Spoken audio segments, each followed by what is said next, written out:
행복한 가정 이루시는 저와 여러분 다 되었으면 좋겠습니다. 주일학교에 다니는 한 아이가 교회를 갔다 오더니 혹시 궁금한 표정으로 아빠에게 이렇게 질문합니다. 아빠, 천국은 어떤 곳이야? 아빠가 고민을 하기 시작했습니다. 이 어린 아이에게 천국을 도대체 어떻게 설명해 주어야 할까? 저와 여러분이라면 이렇게 묻는 어린 아이에게 무엇이라 천국을 설명하시겠습니까? 이 아빠의 대답이 멋집니다. 천국은 우리 집 같은 곳이란다. 할 수는 있죠. 근데 아이가 동의를 해줘야죠. 그죠? 아무튼 멋지고 그리고 부러운 답변이지 않은가 싶습니다. 천국은 우리 집 같은 곳이란다. 정말 그 말이 우리 가정 가운데 실현되었으면 좋겠는데요. 정말 하나님께서 이 땅 가운데 처음에 공동체를 허락하신 게 교회이기 이전에 가족 공동체라는 것을 아시죠? 하나님께서 에덴 동산을 만드시고 그리고 보시기에 심히 좋았더라 하셨는데, 그래서 그것 가운데 모두가 다 하나님의 이 행복 가운데 함께 참여할 줄 알았는데 아닌 사람이 있었던 것입니다.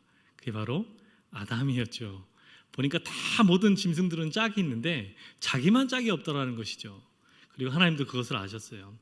그래서 아담을 재우시고는 그의 갈빗대를 취하여서 하와를 그에게 배필로 허락하셨습니다. 그리고는 아담이 정말 이는 내 뼈 중에 뼈요 살 중에 살이라 하면서 정말 하나님의 그 기쁨에 행복에 함께 할 수 있게 된 것을 우리는 성경을 통해서도 확인할 수 있습니다. 그렇게 하나님께서 이 땅 가운데 우리 가정을 허락하셨다는 것은 정말로 이 땅 가운데 하나님의 천국을 온전히 맛보라 하시기 위해 우리에게 허락해 주신 줄로 믿습니다. 5월 가정의 달 여러 가지 많은 분주함들도 있겠지만 저와 여러분 가정 가운데 정말 행복한 가정, 천국을 맛보는 가정 되었으면 좋겠습니다. 세상에 저절로 되는 일이 있을까요? 저절로 되는 일이 있는 것처럼 여겨지더라도 자세히 그 내면을 들여다보면 결코 저절로 되는 일은 없는 것 같습니다.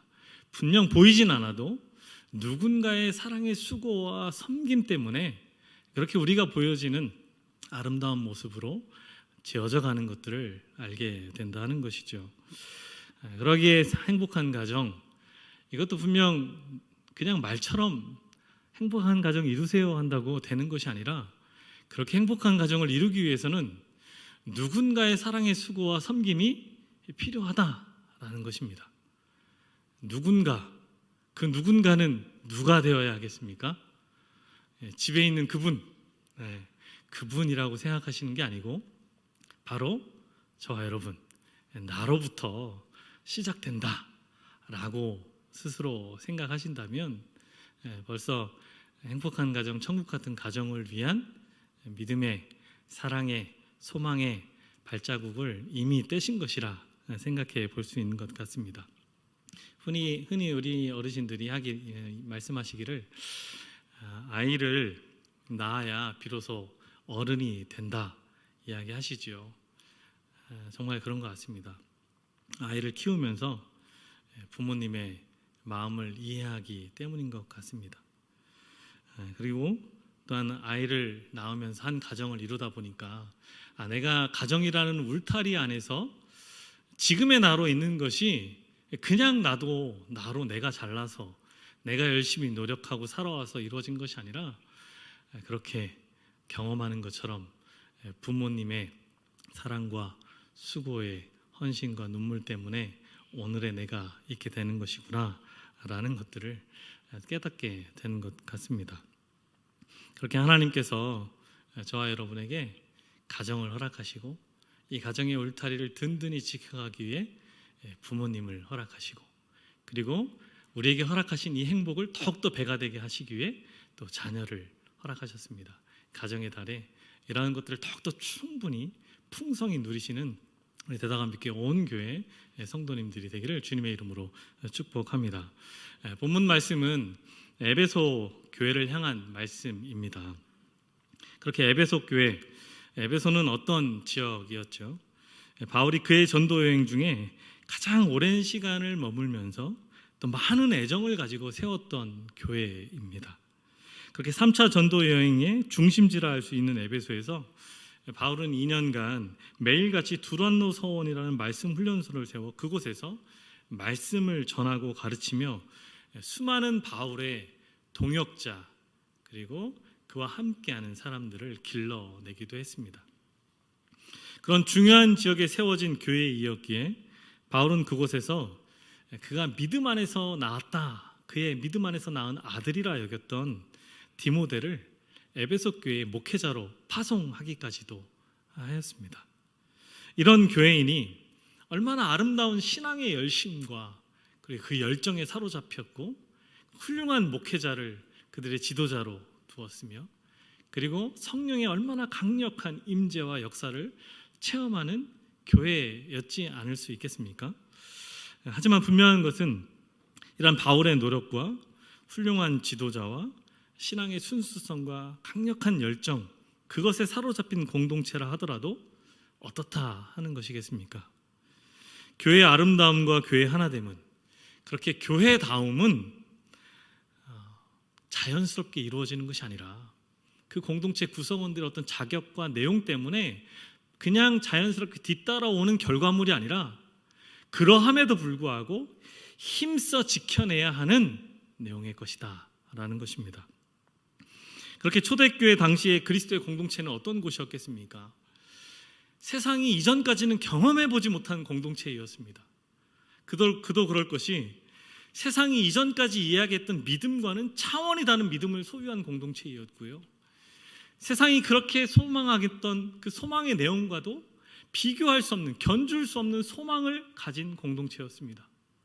그리고 세상이 아무리 사랑한다 하더라도 그 사랑의 깊이와는 차원이 다른 사랑을 경험한 공동체였습니다.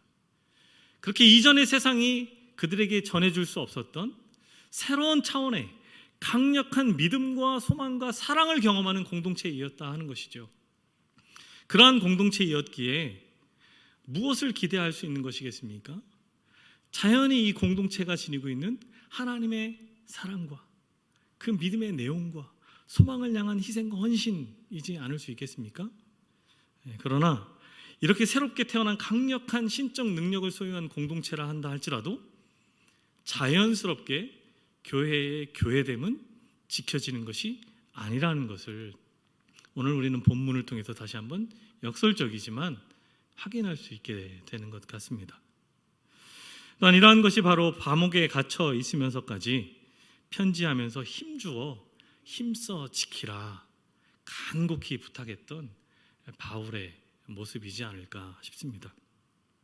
그렇게 가장 이상적인 교회라 여겼던 초대교회, 그리고 성령의 가장 큰 능력에 사로잡혔던 초대교회를 향해서도 이와 같은데, 오늘 저와 여러분을 생각해 본다면, 그리고 우리가 함께 예배드리고 있는 우리 대덕암빛교회를 생각해 본다면, 그리고 하나님께서 허락하신 가장 최초의 공동체, 가족 공동체된 우리의 가정을 또한 생각해 본다면 우리는 어떠해야겠는가 하는 것을 다시 한번 본문 말씀을 통해 확인할 수 있게 되는 것 같습니다.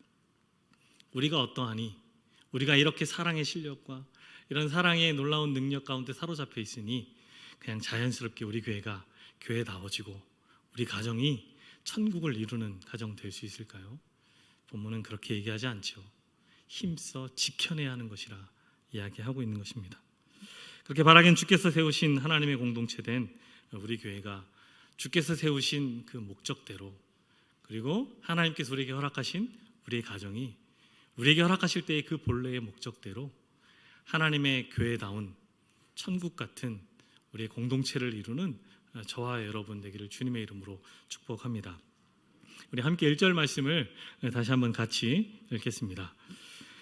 그러므로 주 안에서 갇힌 내가 너희를 권하노니 너희가 부르심을 받은 일에 합당하게 행하여. 아멘.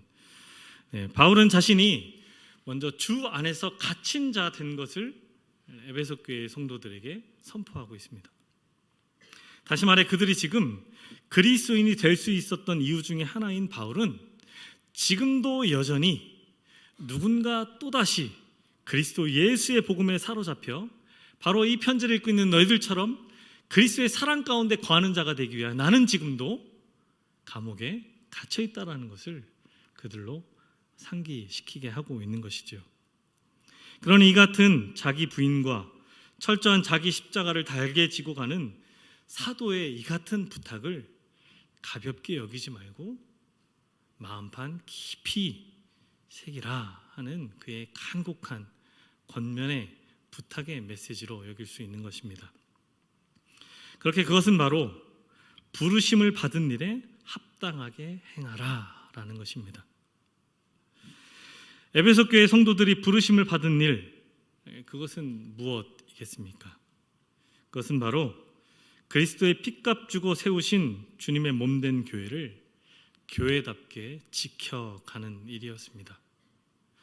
다시 말해 3절 말씀처럼 성령의 하나 되게 하신 것을 힘써 지키는 것, 이것이 부르심 받은 일에 합당하게 행하는 것이라 하는 것이죠. 바울은 이어지는 에베소서의 여러 말씀들과 그리고 다른 서신서들을 통해 교회를 표현하기를 한몸 공동체다라고 표현했습니다. 그러면서 이 한몸 공동체의 머리는 그리스도시고 성도들은 이 한몸 공동체를 구성하는 각 몸의 지체이다라는 표현을 하였습니다. 그렇게 교회가 온전케 되기 위해서는 그러하기에 몸의 머리 되신 그리스도께 먼저는 잘 붙어 있어야 하겠지만 또 한편으로는 그 머리에 잘 붙어 있을 뿐만 아니라 각 몸의 지체가 온전한 연합과 일치를 이루어 온전한 한 몸을 이루는 것이야말로 성도들에게 있어서 중요한 일이다라는 것이었습니다. 그렇게 그들에게 있어서 한 몸 공동체를 이루는 것, 교회를 온전하게 하나 되게 하는 것, 그것은 곧 교회를 교회답게 하는 것이었죠. 이 일이 그리스도 예수의 사랑과 은혜에 사로잡혀 있을 때는 사실 크게 어려운 일이 아닌 것처럼 여겨졌습니다. 그렇게 다양한 민족과 출신의 서로 다른 부류의 사람들이 오직 예수 그리스도의 은혜 안에 모였으니 서로의 다름이 오히려 은혜의 풍성함으로 다가왔습니다. 아, 주님은 저렇게 저런 자도 사용하시는구나. 주님은 저렇게 저 사람의 단점을 장점으로 우리 공동체의 연약함을 보완하셔서 온전한 한몸 공동체를 이루어 가시는구나 하는 것으로 말이죠. 하지만 어느 순간 은혜의 눈꺼풀이 벗기어지게 되고 그리고 성도들을 있는 모습 그대로 그냥 사람으로 바라보게 되자 그동안 다름으로 풍성해졌던 은혜들은 이제 틀림으로 다가오게 되었고 풍성한 은혜는 풍성한 다툼거리들로 전락하게 되었다는 것을 우리는 보게 되는 것이죠. 그러하게 감옥에 갇힌 바울로 하여금 이 같은 편지를 쓰게 하는 것입니다. 다른 것에 주목하지 말고 처음 너희들을 은혜의 자리로 부르셨던 그 부르심을 기억하여 부르심에 합당한 자로 행하라 하고 말입니다. 그렇게 바울은 십자가의 은혜로 부름받은 자로서 그 같은 부르심에 합당한 삶, 곧 성령이 하나 되게 하신 것을 힘써 지키라 하면서 이 같은 일들을 행할 수 있는 몇 가지의 덕목들을 소개합니다. 우리 함께 2절의 말씀도 다시 한번 같이 읽겠습니다. 모든 겸손과 온유하고 오래 참음으로 사랑 가운데서 서로 용납하고. 온전한 교회됨을 이루는 일이자 부르심에 합당한 삶을 위해 그렇게 하나됨을 위해 행해야 할 덕목들, 그것을 무엇이라 설명하고 있습니까? 먼저는 겸손입니다. 그것도 모든 겸손으로. 다시 말하면 항상 겸손하라 라고도 읽을 수 있을 것입니다. 겸손은 스스로를 낮추는 마음이죠. 나를 낮추고 대신 누구를 높이는 것입니까? 상대방을 높이는 것입니다. 그렇게 나만이 옳다고 우기는 것이 아니라 나보다 더 나은 상대방이 옳다고 인정하는 것이죠. C.S. 루이스는 이 겸손에 대해서 조금은 다른 모습으로 설명하고 있었습니다. 그는 말하길 겸손이란 자신을 낮게, 곧 낮추어 생각하는 것이 아니라 자신을 적게 생각하는 것이다 라고 이 겸손에 대해서 정의하는 글귀를 볼 수 있었습니다. 무슨 말이겠습니까? 자신만을 생각하는 사람은 겸손하기 힘들다라는 것이죠. 그래서 겸손에 반대를 할 수 있는 것, 교만이라고 생각해 본다면, 교만은 어떤 자입니까? 남들은 생각지 않고 자기만을 생각하는 자 아니겠습니까? 그래서 C.S. 루이스는 겸손은 자기를 낮추는 것이기도 하겠지만 그보다는 자기를 적게 생각하는 것이 참된 겸손이다 라고 표현한 것 아닐까 싶습니다. 둘째는 무엇이죠? 둘째는 온유라는 것입니다. 온유에 대한 사전적 정의는 이렇더라고요. 마음씨가 따뜻하고 부드러운 사람, 그게 온유한 자라는 것인데요. 하지만 이해하기에 따라서는 오해하기 쉬운 성품인 것 같지 않습니까? 왜냐하면 우리가 때로는 온유한 자다라고 하면 무엇을 동시에 떠올리십니까? 조금은 약해 보이는 이미지를 떠올리기도 하는 것이죠. 온유한 자. 하지만 분명한 것은 온유는 그렇게 약함을 말하는 것이 아니라 충분한 힘이 있음에도 불구하고 그 힘을 함부로 사용하지 않는 것, 다시 말해 자신의 권리를 주장하지 않는 성품, 그것을 온유라 할 수 있는 것이다 라는 것입니다. 성경 속에 이 같은 온유한 자 누가 있을까요? 민수기 12장 3절은 이 땅에 가장 온유한 자라고 하나님이 친히 인정해 주시는 사람이 나오거든요. 그가 바로 모세라는 사람입니다. 그를 향해 민수기 12장 3절, 이 땅에 가장 온유한 자다라고 표현하고 있는 것이죠. 모세가 정말 온유한 사람이었습니까? 모세가 출애굽기에 처음 등장하는 모습 속에 모세는 어떠한 자로 나옵니까? 자신의 동족들이 애굽의 군병들에 의해 억울하게 부당하게 노동력을 착취당하는 모습을 보자 울분을 참지 못하고 어떻게 합니까? 한 번에 손을 휘둘렀을 뿐인데 어떻게 됩니까? 그 군병이 죽게 되지요. 그 정도로 그는 힘이 있었던 자라는 것을 알 수 있습니다. 그 정도로 그는 울분을 참지 못하는 자라는 것을 알 수 있습니다. 하지만 민수기 12장에서 그를 온유한 자라 했을 때는 그와 같은 사건으로 인해 모세에게는 많은 연단과 훈련의 시간이 그에게 따라왔다는 것을 알게 되죠. 그리고 그러한 훈련과 연단의 과정을 거쳐 그가 정말 하나님이 기대하시는 하나님의 주권과 하나님의 섭리의 통치하심, 그것을 인정하는 자로 자신의 힘과 자신의 실력으로 무엇을 증명하려는 것이 아니라 하나님의 때를 기다리는 자가 되는 것, 그때 하나님은 모세를 향해 온유한 자라 그렇게 인정해 주신 것이라 믿습니다. 그렇게 다음 또 주시는 내용은 오래 참음이라는 것인데요. 오래 참음, 말 그대로 너그러운 마음으로 오래도록 참아주는 능력인 것이죠. 누구를 오래 참아야 하는 것일까요? 옆에 있는 분들 한번 보실까요? 옆에 있는 분들 한번 보시죠. 누구를 오래 참아야 하는 것이겠습니까? 아니죠. 옆에 있는 분들 오래 참는 건 아니죠. 참을 필요가 없죠. 왜냐면 우리 너무 사랑하니까. 자연스러운 거니까. 그죠? 네, 그럴 줄 알았습니다. 오래 참아야 하는 것은 우리 옆에 계신 분들을 오래 참아야 되는 것이 아니라 우리가 사랑할 수 없는 자, 우리가 정말 견디기 힘든 자, 그런 사람들을 참아내는 것, 그것을 오늘 성경은 오래 참음이라고 이야기하고 있는 것입니다. 그가 바로 누구이겠습니까? 우리 주님께서 오래 참아낸 자, 저와 여러분, 나라는 존재를 우리 주님께서 오래 참아내심으로 어떻게 해요? 십자가에서 죽으시기까지 우리를 참아내셨죠. 그 사랑을 우리가 빗대어 본다면 우리가 어떠한 모습으로 누구를 오래 참아내야 하는지를 다시 한번 알 수 있게 되는 것 같습니다. 네 번째는 사랑으로 서로를 용납하라라는 것입니다. 서로를 받아주라는 것이죠. 나와 생각이 좀 다르다 하더라도 그것이 틀렸다면 길을 쓰고 어떻게 해서든지 그 의견을 꺾겠다라는 것이 아니라 서로의 다름을 인정하는 가운데 사랑으로 그를 있는 모습 그대로 받아주어라 하는 것입니다. 그렇게 겸손과 온유와 오래 참음과 서로를 용납함으로 무엇하라고요? 교회를 교회답게 온전한 교회됨으로 한몸 공동체로 힘써 지키라 하고 저와 여러분에게 오늘 선포해주고 있는 줄로 믿습니다. 이처럼 에베소 교회와 이 같은 초대교회에게 있어서 반드시 이루어야만 하는 일이 있었다면 그것은 한 몸을 이루는 일이었고요. 그리고 그것은 자연스럽게 되는 일이 아니라 우리가 살펴본 바와 같이 그러한 덕목들을 통해 힘써 지켜내야만 이룰 수 있는 일이었습니다. 그러기에 오늘 저와 여러분이 사랑하는 우리 교회를 온전한 교회로 세워가며 지키기 위해서도 반드시 필요한 내용이라 하는 것이죠. 우리 교회가 항존 직분자를 세우기 위해 기도함으로 준비하고 있습니다.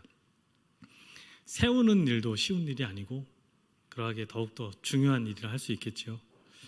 하지만 세워진 직분자들이 처음에 그 마음과 고백과 결단을 계속해서 지켜나갈 수 있도록 함께 해주는 것, 그것 역시 더욱 중요한 일이라 할 수 있는 것이죠.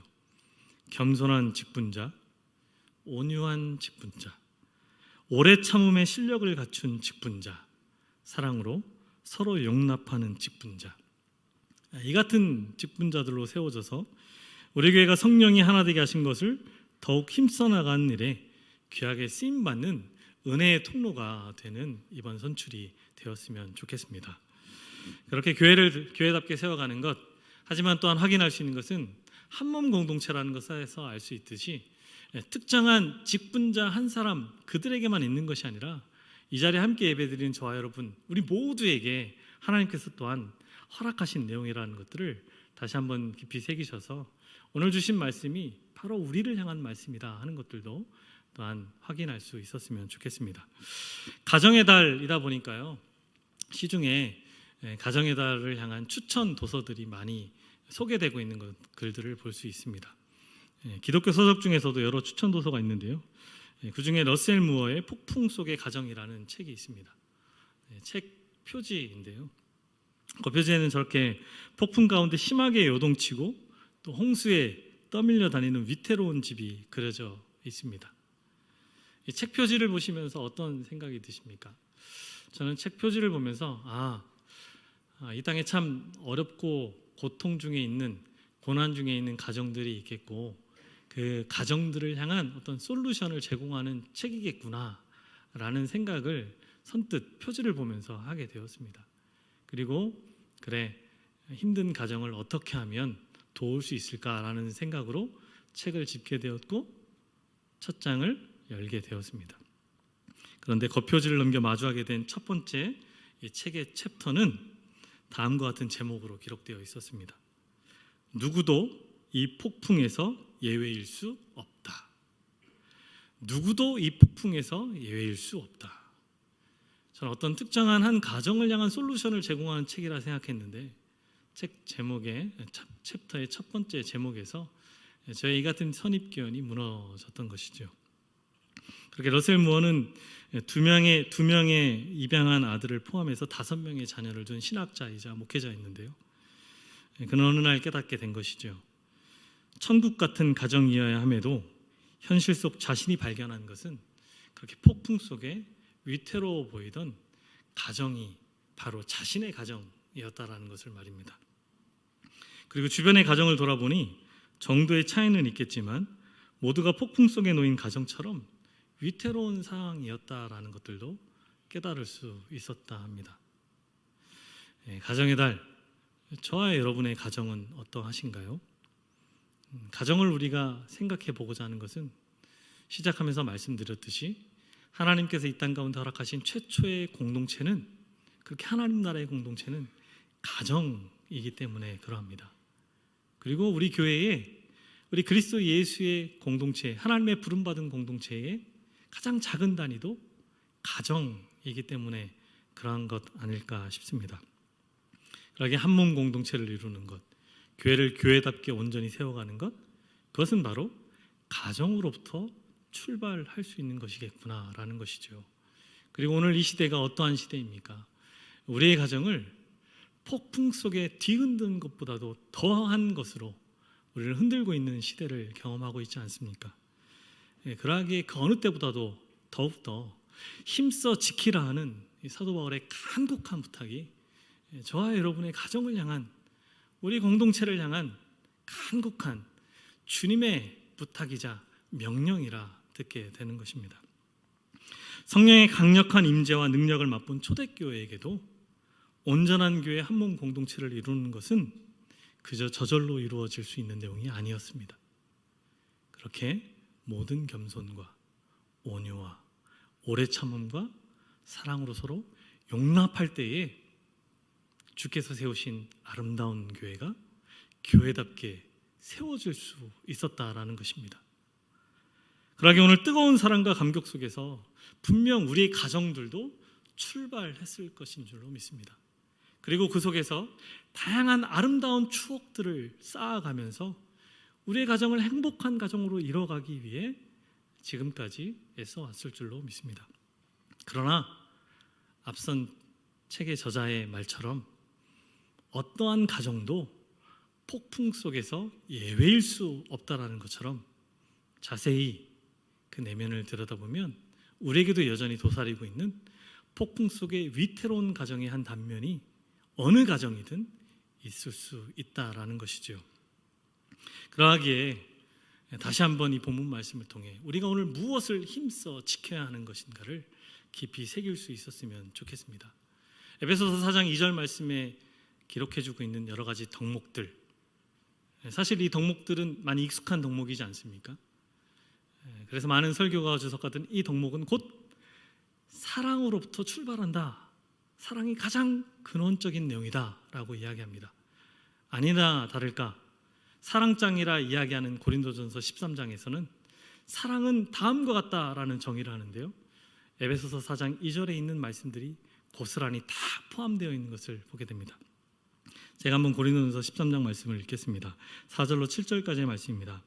사랑은 오래 참고, 사랑은 온유하며, 사랑은 시기하지 아니하며, 사랑은 자랑하지 아니하며, 교만하지 아니하며, 무례히 행하지 아니하며, 자기의 유익을 구하지 아니하며, 성내지 아니하며, 악한 것을 생각하지 아니하며, 불의를 기뻐하지 아니하며, 진리와 함께 기뻐하고, 모든 것을 참으며, 모든 것을 믿으며, 모든 것을 바라며, 모든 것을 견디느니라. 아멘. 결혼을 앞둔 청년들을 만나게 될 때 이 사랑장을 이야기하면서 사랑의 정의가 성경이 무엇이라 이야기하고 있는지 확인하자 하는 시간들을 갖곤 하는데요, 여러 가지 많은 것들이 있다 보니까 가장 중요한 것으로 여길 수 있는 사랑의 가장 첫 번째 정의와 가장 마지막 정의를 다시 한번 확인하게 됩니다. 사랑은 오래 참고, 사랑은 모든 것을 견딘다. 이것 안에서 사랑의 핵심적 정의를 발견하게 되더라고요. 그것은 바로 사랑은 기다림이다 라는 것이었습니다. 사랑의 실력, 곧 기다림의 실력이다 라고 말할 수 있는 것이죠. 누가 더 오래 기다려줍니까? 부모와 자녀 간에 누가 더 오래 기다려줍니까? 부모가 더 오래 기다려주죠. 왜요? 자녀를 더 사랑하니까. 누가 더 오래 기다려주는 것입니까?